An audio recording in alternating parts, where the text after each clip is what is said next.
Open and shut cases تھے لیکن وہ کسی انجام تک نہیں پہنچ پائے. اگر وہ کیسز کسی انجام تک نہیں پہنچ پائے تو یہ کیسز اتنے مضبوط نہیں ہیں, یعنی لیگل گراؤنڈز کے اوپر یہ ایک منٹ بھی عدالت کے اندر سٹینڈ نہیں کریں گے اور عدالتیں ان فیصلوں کو اڑا کر رکھ دیں گی. سب سے بڑا سوال اس وقت یہ ہے رانا ثناء اللہ صاحب کے لیے, یہ کچھ سوالات ہمارے ان کے لیے ہیں کہ مریم نے بہت دفعہ پاکستان کی عدلیہ کا نام لیا. آپ نے وہ جملہ آپ کو یاد ہوگا جس میں انہوں نے کہا کہ یہ فکسڈ بینچ ہے, یہ فل بینچ نہیں, یہ فکسڈ بینچ ہے. تو اس کا ہم کیا کریں؟ اس بیان پہ کیا پنجاب میں مقدمہ درج ہو جائے؟ اگر پنجاب میں مقدمہ درج ہو گیا اور پھر اس کے اوپر انکوائری ہوگی تو پھر آپ کہاں پہ سٹینڈ کریں گے؟ تو یہ کیا بیان جو مریم کی طرف سے دیا گیا اس میں پھول جھڑ رہے تھے پاکستان کی اعلیٰ عدلیہ کے حوالے سے؟ یہ تو صرف ایک چھوٹی عدالت کے جج کی بات تھی نا. جج کوئی بھی ہو خیر قابل احترام ہے, لیکن جب آپ کسی کی ایسے فیصلوں کو انڈورس کریں جو کسی کی طاقت کو انڈورس کر رہی ہوتی ہے یا ان کے ہاتھ یا اہلکار بن رہی ہوتی ہے تو پھر آپ کو گفتگو کرنی پڑتی ہے. اب رانا ثناء اللہ صاحب, ایک تو پریشر ہے نواز شریف صاحب کا بھی اور دوسری طرف پارٹی کے اندر بھی پریشر موجود ہے. اس بنیاد کے اوپر خان صاحب پر کیسز چلائے جائیں گے, بڑھائے جائیں گے اور انہیں دیوار کے ساتھ لگانے کی کوشش کی جائے گی, لیکن اس کا نتیجہ کچھ نہیں نکلنا, یہ میں آپ کو بتا دوں. عمران خان کی ایک کال کے اوپر پورا ملک جام ہو جاتا ہے. یہ کوئی ایگزیجریشن نہیں ہے. آپ حامد میر سے بات کریں, آپ طلعت حسین سے بات کریں, آپ نجم سیٹھی صاحب سے بات کریں, آپ نصرت جاوید سے بات کریں, آپ غریدہ فروخی سے بات کریں, آپ آصمہ شرازی سے بات کریں, آپ ان تمام لوگوں سے باتیں کریں. سوال یہ رکھیں ان کے سامنے جو نون لیگ کی سائیڈ لیتے ہیں اور یہ ان کے قبیلے کے لوگ ہیں, وہ کیا کہتے ہیں؟ وہ یہ بات مانتے ہیں کہ عمران خان نے جیسا کراؤڈ اس پاکستان کی تاریخ میں پل کیا نا, یہ کسی دوسرے سیاستدان کو نصیب نہیں ہوا. تو آپ کیا باتیں کرتے ہیں کہ آپ عمران خان کی تقریر کو روک دیں گے, عمران خان پاکستان کے ٹی وی پر نہیں چلے گا تو عمران خان کو کوئی اس کی تحریک دم توڑ جائے گی. میں آپ کو ایک بات بتاؤں, جب اس قسم کی معاملات بڑھ جائیں نا ریاست کی طرف سے رانا ثناء اللہ جیسے کرداروں کے ذریعے, تو پھر تحریکیں رکتی نہیں ہیں. تحریکیں اور یہ والکینک کرپشن ہوتا ہے. لوگوں کو منع کریں گے نا کہ وہ سچ نہ بولیں, لوگوں کو منع کیا جائے گا کہ آپ نے سچ نہیں دکھانا, تو پھر لوگوں کے درمیان ایک تحریک پیدا ہوتی ہے. پاکستان کے اندر یہی ہو رہا ہے. وہ طاقتیں جو یہ سمجھتی ہیں کہ عمران خان کی آواز کو بند کر کے ٹیلی ویژن چینل پہ سینسرشپ کر کے اور سیاست میں آپ عدالتوں کے ذریعے عمران خان کو تو کچھ نہیں کر سکتے, الیکشن کمیشن کو استعمال کریں گے یا پھر کسی اور کو استعمال کریں گے, یہ آپ کی خام خیالی ہے. یہ پہلی دفعہ ملک کے اندر ہوا ہے ویورز, عمران خان کے لیے لوگ بے لوث ہو کر نکلے ہیں کیونکہ انہیں اپنا وطن نظر آتا ہے. عمران خان ہمیں یا کسی اور کو کیوں پسند ہے, کیوں ہم عمران خان کی تقریر کو یا عمران خان کی بات کو آگے بڑھاتے ہیں؟ اس کی ایک بنیادی وجہ ہے کہ اس ملک کے اندر عمران خان نے جو کچھ کرنا ہے وہ غریب آدمی کے لیے کرنا ہے, پاکستان کے لیے کرنا ہے. اور یہ کوئی ایکڈیمک گفتگو نہیں میں کر رہا, یہ تحریک اور انقلاب اسی طرح آتا ہے کہ جب آپ عام آدمی کی بات کریں, عام آدمی کو معتبر جانیں, مقدم جانیں, فضل الرحمان والا مقدم نہیں, معتبر نہیں کہ ہم بھی بہت معتبر ہیں, عام آدمی کو معتبر جانیں, تو وہ کوئی انقلاب سے کوئی روک نہیں سکتا. نواز شریف صاحب نے ایک پلندہ موجود ہے. میں وہ دن Kulsoom Nawaz Harley street clinic میں موجود تھی, پاکستان میں انتخابات ہونے جا رہے تھے. انہوں نے جنرلز کے نام لے کر کہا کہ فلاں جج محکمہ زراعت کا, فلاں جنرل محکمہ زراعت کا, اور پتہ نہیں کیا کیا کچھ کہا. اس وقت رانا ثناء اللہ صاحب کہاں پر تھے؟ آج یہ جو کہتے ہیں نا کہ ریاست حرکت میں آئے گی, ریاست کو آپ حرکت میں لے آئیں, کتنا کا آپ حرکت میں لے کر آئے ہیں؟ آپ نے اب ایک کام کرنا ہے, یہ بڑی امپورٹنٹ میں آپ کو بات بتا رہا ہوں, اور اس کے اوپر آپ کو اندازہ ہو جائے گا کہ کل پاکستان میں کیا ہونے جا رہا ہے, اور عمران خان کو سیاست سے جو آؤٹ کرنے کی کوشش کر رہے ہیں وہ خود مائنس ہوں گے.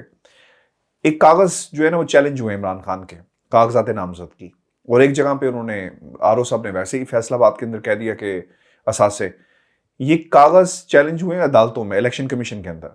آپ نے اس فیصلے کو دیکھنا ہے. اگر الیکشن کمیشن آف پاکستان کوئی اعتراض نہیں لگاتا اور عمران خان صاحب جا کر باقاعدہ انتخابات میں جو ستمبر میں ہونے جا رہے ہیں 9 سیٹوں کے اوپر حصہ لیتے ہیں اور کوئی راستہ نہیں روکتے، تو جناب یہ پھر طے ہو گیا کہ عمران خان کو الیکشن کمیشن کے ذریعے یا عدالتوں کے ذریعے نااہل نہیں کروایا جا سکتا۔ آپ کو مزاج پتہ چل جائے گا۔ اور ویسے بھی اگر الیکشن کمیشن آف پاکستان نے آئین کے کسی بھی آرٹیکل اور کسی بھی قانون کے تحت عمران خان کے جو کوئی اشوارے ہیں جس میں وہ یہ کہتے ہیں کہ توشہ خانہ کے تحائف جو ہیں ان سے شامل نہیں کیا گیا، اسے بنیاد بنا کر نااہل کرنے کی کوشش کی گئی، تو یاد رکھیے گا عدالت 1 منٹ سے پہلے اس فیصلے کو کالعدم قرار دے گی۔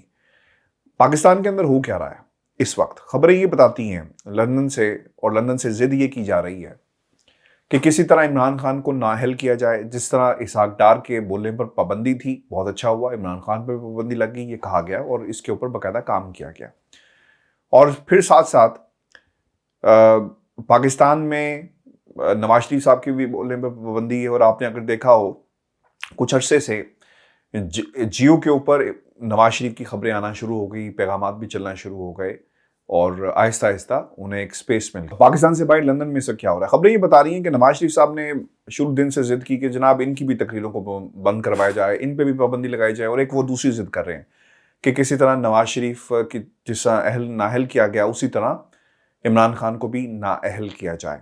میں نے آپ کو کچھ روز پہلے بھی بنی گالہ کے اندر جو میٹنگ ہوئی، خان صاحب نے کے سامنے کچھ باتیں کہی گئی کہ آپ انہیں فری ہینڈ دے دیں، تو خان صاحب نے یہ کہا تھا کہ اگر میں نے ان کو فری ہینڈ دے دیا، نواز شریف کو آنے دیا، اور پھر کل کو انہوں نے مجھے بھی نااہل کر دیا اور ادھر سے یہ صاحب اہل ہو گئے تو پھر کیا ہوگا؟ تو آج دیکھیں کہ کل عمران خان کی جو تقریر تھی اس میں انہوں نے یہ بات دہرائی، اسی بنیاد پر جو میں نے آپ کے ساتھ خبر شیئر کی تھی۔ ویورز، میں آپ کو بتا دوں کہ ایک جملہ رانا ثناء اللہ کی طرف سے اور کہا گیا کہ کمانڈ کے حکم ماننے سے روکنے پر نہیں اکسایا، ایسی گھرونی سازش، گھرونا بیانیہ کوئی ریاست برداشت نہیں کر سکتی۔ آپ شاید نا مریم نواز کی وہ گفتگو بھول گئے ہیں جس میں انہوں نے کہا کہ ادارہ دو افراد نہیں ہوتا، ادارہ جو ہے وہ پورا انسٹیٹیوشن ہوتا ہے۔ تو آپ کو شاید یہ یاد نہیں ہے، پاکستان کے بچے کو اب یاد ہے کہ مریم نواز کی سیاست کیا ہے۔ میں آپ کو مریم نواز کی سیاست اور اس وقت جو نون لیگ کے اندر جو کچھ ہو رہا ہے، بڑی ڈیولپمنٹس ہو رہی ہیں، اس پہ میں ایک علیحدہ سے ویڈیو کروں گا، لیکن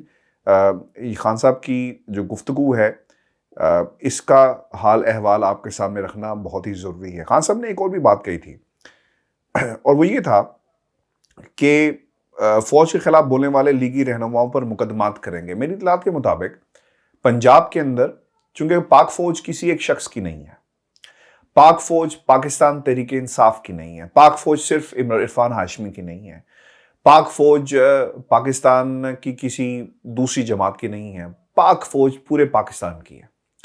اور کوئی بھی شخص جا کر پنجاب کے اندر یا کے پی میں جہاں پہ سمجھتے ہیں ایک درخواست دے سکتے ہیں مریم نواز کے خلاف اور پھر لیگی قیادت کے خلاف کہ انہوں نے پاک فوج کے خلاف جو بیانات دیے اس پر مقدمات درج ہونے چاہیے۔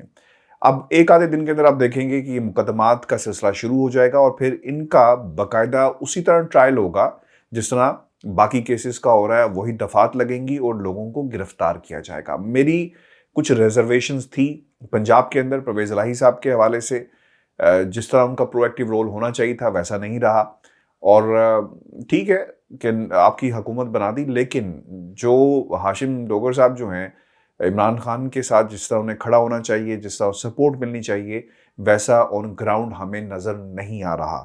اب دیکھتے ہیں کہ یہ مقدمات جس کے بارے میں کہا جا رہا ہے اور انفارمیشن کے مطابق اس پہ کتنے مقدمات جو ہیں اور کس کس پہ مقدمات جو ہیں وہ بنائے جاتے ہیں۔ نیوٹرلز بتائیں، نیوٹرلز رہنے کا وعدہ بھول گئے ہو۔ پنجاب پولیس افسران کہتے ہیں اوپر سے آرڈر آیا اور Supreme Court of Pakistan Shahbaz Gill کا تشدد کا نوٹس لیں۔ شہباز گل کمزور ہے، ڈیزل کو ہاتھ کیوں نہیں ڈالتے؟ اگر ہم خوف آگے جھک گئے تو سامنے غلامی ہے۔ آپ نے اگر مولانا فضل الرحمان کہے، جی مولانا اس لیے نہیں، اللہ جو درجات ہیں لوگوں کے جانتا ہے، ہم خود بہت گناہگار لوگ ہیں، لیکن میرا ان سے اختلاف انہیں مولانا نہ کہنے کی بنیادی وجہ یہ کہ انہوں نے اسلام کی کوئی خدمت نہیں کی اور ہمیشہ جو ہے انہوں نے اپنے خاندان کی خدمت کی ہے۔ یہ کیا کرتے کیا ہیں ان جیسے لوگ؟ ایک پریشر گروپ کے ذریعے، جس طرف خان صاحب کہہ رہے ہیں، ایک پریشر گروپ ہے، اور پریشر گروپ کیا کر رہا ہے کہ بچوں کو اکٹھا کر کے اسلام آباد کی طرف رخ، بلیک میلنگ۔ پھر آپ ان کو کیسے اٹھائیں گے؟ اسلام کے نام پہ یہ لوگ بلیک میل کرتے ہیں، فتوے جاری کروا دیں گے اور پھر مرنے مارنے پر لوگ، ان کے بچے اور ان کی جو فورسز ہیں وہ طے ہو جاتی ہیں، مطلب تیار ہو جاتی ہیں۔ اب یہ میرے پیچھے جو آپ ویژولز دیکھ رہے ہیں نا، یہ پنڈی جلسے کے ہیں۔ آپ اپنے دل پر ہاتھ رکھ کر، وہ لوگ بھی جو نون لیگ سے جن کا تعلق ہے جو سنتے ہیں، میں آپ کو ایک انڈیپینڈنٹ اور پاپولر اوپینین آپ کے سامنے رکھ رہا ہوں۔ یہ لوگ بریانی پہ نہیں آئے، یہ لوگ قیمے والے نانوں پہ نہیں آئے، یہ لوگ کس لیے آئے؟ یہ پاکستان کو بہتر سمت میں گامزن ہونے کے لیے خواب دیکھتے ہیں، چاہتے ہیں کہ پاکستان میں ترقی ہو، نیوٹرلز کا کیا کردار ہوگا، فوج کیا کرتی ہے، اسٹیبلشمنٹ کیا کرتی ہے۔ اس لوگ صرف یہ چاہتے ہیں کہ عام آدمی کو روٹی ملے، عام آدمی کی زندگی بہتر ہو، اور وہ کون کر سکتا ہے؟ صرف ایک لیڈر ہے، وہ عمران خان۔ عمران خان نے اپنے بچوں کے لیے پاکستان میں یہ سب کچھ نہیں کرنا۔ ویورز، یہ ڈیسائسو موومنٹ ہے پاکستان کی سیاست میں، یہ ڈیسائسو موومنٹ ہے۔ اگر آپ مجھے مسلسل فالو کر رہے ہیں تو میں نے آپ کو بہت پہلے یہ بات کہی تھی، اور پھر وہ وقت کے ساتھ ساتھ چیزیں بالکل صحیح ثابت بھی ہوئی۔ مثال کے طور پر ہم نے یہ کہا کہ خاندانی موروثیت کی ٹرانزیشن جو ہے وہ ہو رہی ہے۔ آصف علی زرداری صاحب نے کہا کہ میں اپنے زندگی میں بلاول کو وزیر اعظم بنتا ہوا دیکھنا چاہتا ہوں۔ پھر دوسری بات ہم نے آپ کے ساتھ یہ کہی تھی کہ جنید صفدر کو لانچ کیا جائے گا۔ مریم نے یہ کہا کہ ہم نسل در نسل پاکستان کی عوام کی خدمت کریں گے موروثیت۔ خان صاحب نے کبھی یہ بات نہیں کی۔ خان صاحب صرف پاکستان کی بات کرتے ہیں۔ ہمارے ملک کے اندر ہم سیلاب کو قابو نہیں اس پہ پا سکتے۔ ہم عام آدمی کو، ہمارے آج بھی مسائل ہیں، گندم پوری نہیں ہو رہی، روٹی پوری نہیں ہو رہی، نوکریاں نہیں ہیں، دنیا کہاں سے کہاں چلی گئی، اپنے آپ کو مضبوط کر رہی ہے۔ خان صاحب کو گرانا مشکل نہیں، ناممکن ہے۔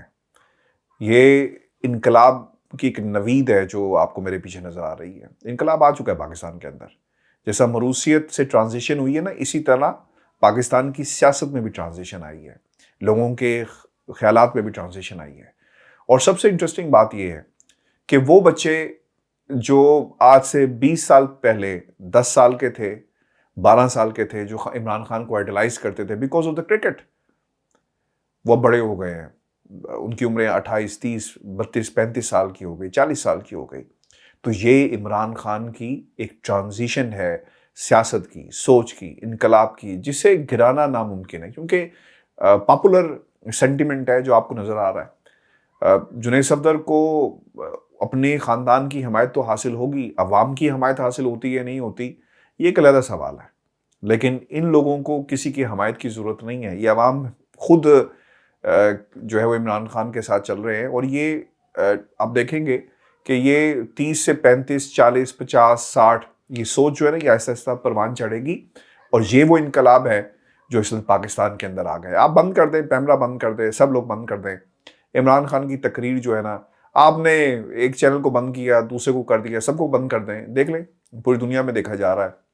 اور آئی پرسنلی فیل کہ خان صاحب کی جو تقریر ہے اب ریکارڈ توڑے گی، یوٹیوب کریش کر جائے گا، مجھے تو ایسا لگتا ہے۔ اپنے کمنٹس بھیجیے گا، چینل کو سبسکرائب کریں۔ اگلی ویڈیو میں خان صاحب کی تقریر کے حوالے سے کچھ گزارشات اور اس پہ آپ کے ساتھ خبر شیئر بھی کریں گے، اس وقت پی ٹی آئی کے کیمپ میں کیا چل رہا ہے، اور کچھ میں آپ کو بنگالہ کے حوالے سے بھی بتاؤں گا۔ خان صاحب کے بھی بیربل جو ہے نا آج کل انہیں کوئی صحیح مشورے نہیں دے رہے، نون لیگ والے تو بیربل بالکل بھی صحیح مشورے کبھی بھی نہیں انہوں نے دیے، وہاں پہ ون مین شو ہے۔ یہاں پہ بھی کچھ مسائل پیدا ہو گئے ہیں، یہ بھی آپ کے سامنے کہانی رکھیں گے۔ اجازت دیجیے، اللہ نے کے بعد۔